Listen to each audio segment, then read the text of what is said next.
Hello and welcome to Enterprise News Update right here on Enterprise Television. I am Henry Igwebike. And starting off with our local news for today, Plateau State Governor Caleb Mutfwang has vowed that the killers and their sponsors responsible for the attacks in Bassa communities and other parts of the state will not go unpunished. In a state broadcast on Wednesday morning, Mutfwang described the attacks as a coordinated act of terror aimed at displacing residents and undermining their rights to exist peacefully on their ancestral lands. Mutfwang noted that attacks came amid the government's effort to address similar violence in Bakare local government area of the state, where 52 lives were lost and hundreds of homes were reduced to ashes. He said troops and security personnel had been deployed and reinforced in vulnerable communities. To restore calm and strengthen vigilance, the governor announced a restriction on night grazing and a ban on transportation of cattle by vehicles in the state after 7 p.m. effective on Wednesday. He also announced the restriction on the use of motorcycles from 7 p.m. to 6 a.m. across the state until further notice. The governor said he had directed hospitals to provide free medical care to victims and relief materials, food supplies, adding that temporary shelters are being provided to displaced persons.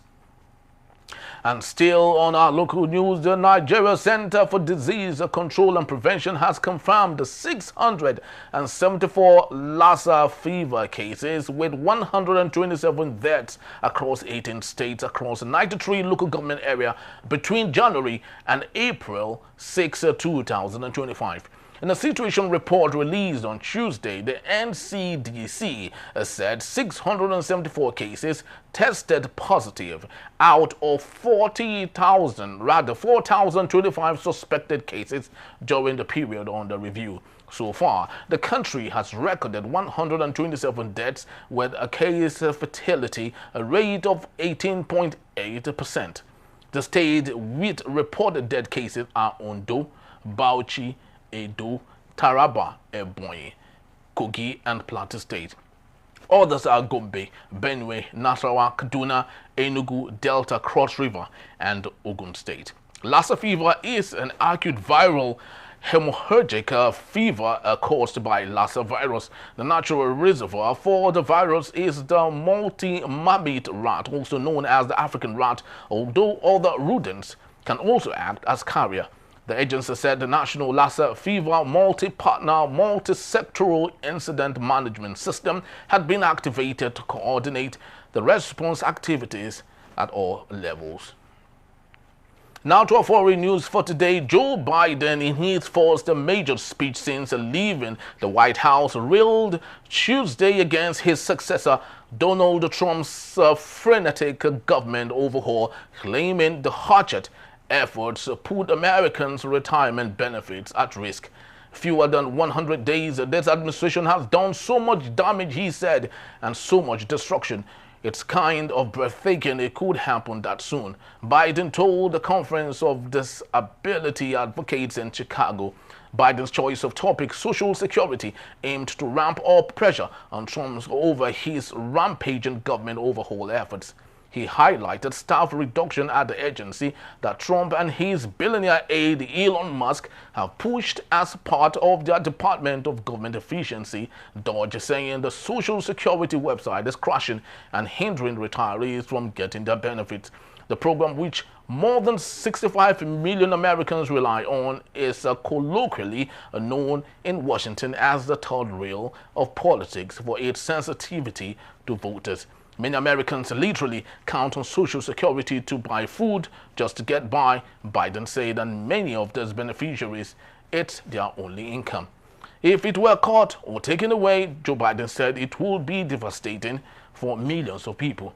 He bashed Donald Trump's Commerce Secretary, former hedge fund manager Howard Lutnick, over a recent remark in which he said fraudsters would complain about a missing check, but not his mother-in-law. And straight up to entertainment for today, Nollywood actress Eniola Badmus has broken her silence following a viral altercation with her colleague. Laide Bakare. Bakare had vowed to deal with Badmus for calling her an animal, claiming she brought the actress turned politician to stardom by giving her a breakthrough role. Speaking for the first time since the incident, Eniola Badmus called for unity amongst industry players. She noted the conflict isn't the way to go, as she urged her colleagues to shun jealousy. The actress emphasized that there was no need for jealousy when we can all succeed. Well, I wish them the very best of luck, and that's all we have for our news update today. Please do well to see us. If you may, you can always visit us at enterprisetvnews.com. You may equally like, comment, and follow us on all our social media platforms at Enterprise TV7. I am Henry Gwebike. Thank you for watching. We'll see you soon. Bye-bye.